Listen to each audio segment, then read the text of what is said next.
என்ன அழுவுற? யா என்னன்ற நீ கேட்டவரும் என் தலைமேல் இடி விழுந்தால் போலல்லவா இருக்கின்றது தேவி. நான் கேட்ட வர்றேன் உனக்கு தலை இடி போல விழுந்தது போலக்குதுன்ற. அன்னைக்கு நான் வரமே கொடுக்கறது சத்தியம் பண்ணு. நான் போயிட்டே தேவி கேட்கும் பொழுது வரத்தை கொடுக்கறது சத்தியம் பண்ணி இல்லையா? இல்லன்னு சொல்ல போறேன் தேவி. ராமாண்டானா பரதநாட்டானா எனக்கு என்ன இல்ல. அன்னைக்கு சத்தியம் நான் வாக்கு கொடுக்கல அப்படின்னு சொல்லு. எனக்கு வரவே மாட்டா போறேன் தேவி. வரம் கொடுத்தல இங்கே வா. வரம் கொடுத்தல என் மகன் பரத நாட்டாளனும் உன் மகன் ராம காட்டாளனும் சொல்லு சத்தியம் பண்ணு. தேவி ஆசையுள்ள என் மகன் மூத்த மகன் இருக்கும் போது இளைய மகனுக்கு பட்டம் சூட்டி வைத்தார். இந்த நாட்டில் உள்ள மக்கள் எல்லாம் ஏற்றுக்கொள்வார்களா தேவி? அப்ப ராமதான் உன் மகன், அப்ப பரதன் உன் மகன் இல்லையா? அவனும் பையன்தானே. ராமனும் என் மகன் தான், பரதனும் என் மகன் தான். மூத்த மகனுக்கு பட்டம் சூட்டி வைப்பதுதானே வழக்கம். அதெல்லாம் உனக்கு தேவை சத்தியம் செய்யலன்னு சொல்ல போறேன். தேவி என் மகன் பரதன் நாட்டை கெஞ்சி மன்றாடுகிறேன். இந்த வரத்தை விட்டு வேறு எது வேண்டுமா என் உயிரை வேண்டுமானாலும் கேள் தருகிறேன். நீ கெஞ்ச நாளாவது என் கால விழுந்து கதறி எழுந்தாலாவது உன் மனதை மாற்றிக்கொள்ள மாட்டாயா? ஒரு மாற்ற முடியாது. சத்தியம் செய்யல வாக்கு கொடுக்கலன்னு சொல்லு. இல்லை என்றால் பரதன நாட்டு ஆளு சொல்லு. ஐயோ தேவி.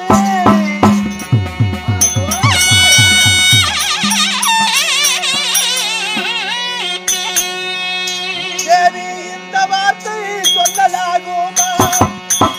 முடியவே முடியாது.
என் மீது மனம் இறங்க மாட்டாயா?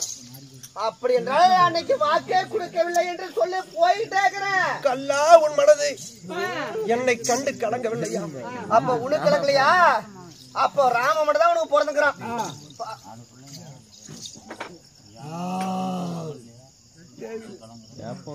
அப்ப 4 பிள்ளைங்கள யாரு மகன் நாட்டாளா உனக்கு என்ன? நீங்க கலங்குற தேவி. பரதனும் மகன் தானே. ராமனேத்தவும் மகனா இல்ல? அரசர் குலத்தில் பிறந்த அரசரின் வரமுறை மூத்த மகனுக்குத்தான் பட்டாபிஷேகம் செய்ய வேண்டும். அதுதானே வழக்கம். அப்பனா நீங்க சத்தியம் செய்யலன்னு சொல்லி போயிட்டே தேவி. பாரு முறையா கேக்குறேன். என் மகன் பரத நாட்டை ஆளணும், உன் மகன் ராமன் காட்டு ஆளணும். இதுதான் நடக்க வேண்டிய விஷயம். நீ சத்தியம் அன்னைக்கு செஞ்சுட்ட. அப்படி என்றால் என் மகன் நாட்டாளணும், உன் மகனை காட்டாளணும். ஒருபோது மனதை மாற்ற மாட்டாயா?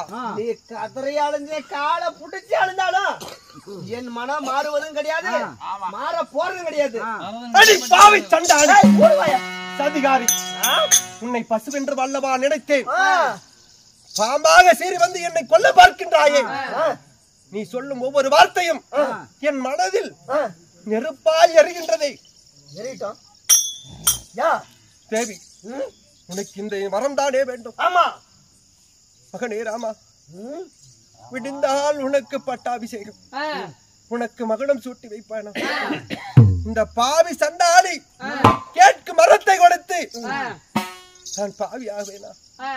மகனே ராமா, என்னை மன்னித்து விடு ராமா, என்னை மன்னித்து விடு ராமா. இதோ நீ கேட்டபடி ராமன் காட்டுக்கு செல்லட்டும், பரதன் இந்த நாட்டை ஆளட்டும். ஐயோ ஐயோ ராமா, ஐயோ ஐயோ ஐயோ ஐயோ ராமா, ஐயோ ஐயோ ஐயோ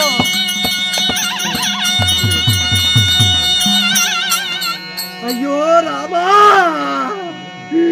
ராமா மகனே ராமா, ராமா ஐயோ ராமா.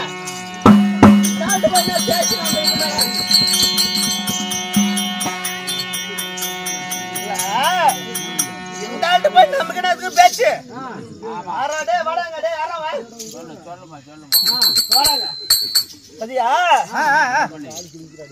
கீழே உழவுக்குள்ள கூட ராமா ராமானு தான் உழவுறானா ஒளிஞ்சு பரதா பரதா உழுந்தானா. ஆமா ஆமா, அப்படின்னா அவனுக்கு ராம மேலதான் பாசம். அப்ப நாங்களாம் எங்கேயும் தவிட்டுக்கு வாங்கிட்டு பிள்ளைங்கள. அப்படியே தான் நீங்களும் தவிட்டுக்கு வந்ததான் இருக்குது. நானா அட பொடா குப்பை சட்டி கெண்டு மல்லி, சரியான கெண்டு மல்லி எடுக்குது. நீ எந்த ஆள்கிட்ட போய் என்ன பேச்சு நம்மளுக்கு? நாம சொன்னா கேக்குறதுக்கு ஒருத்தர் இருக்கிறானே, அந்த ராம. நான் சொன்ன வார்த்தை அப்படியே கேக்குறாளே அந்த ராமன் தான். நான் தான் சின்னதுல இருந்து வளர்த்து வச்சுக்கிறேன்.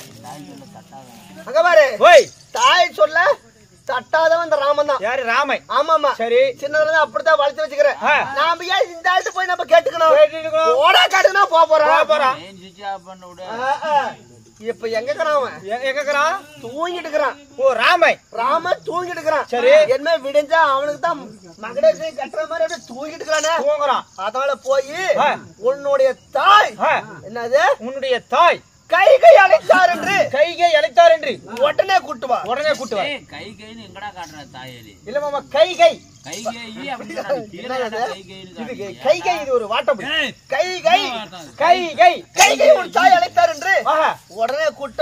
தூங்கவும் வரக்கூடாது, தூங்கக்கூடாது. உடனே காட்டுக்கு போனா தூக்கம் இருக்கு. ஆமா, இல்ல காட்டுக்கு போறவனுக்கு என்ன தூக்கம்? ஏன்னா அடிக்கிறியா கண்டு மல்லியே? காட்டுக்கு போனா தூக்கம் நொட்டி அடிக்கிற தூக்கம் என்ன? மோகன என்ன குப்பை தொட்டி அடி? போய் கூட்டு போ, உடனே கூட்டு. நீ போய் அருவாமனையில உட்காரு போ.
அப்படின்னு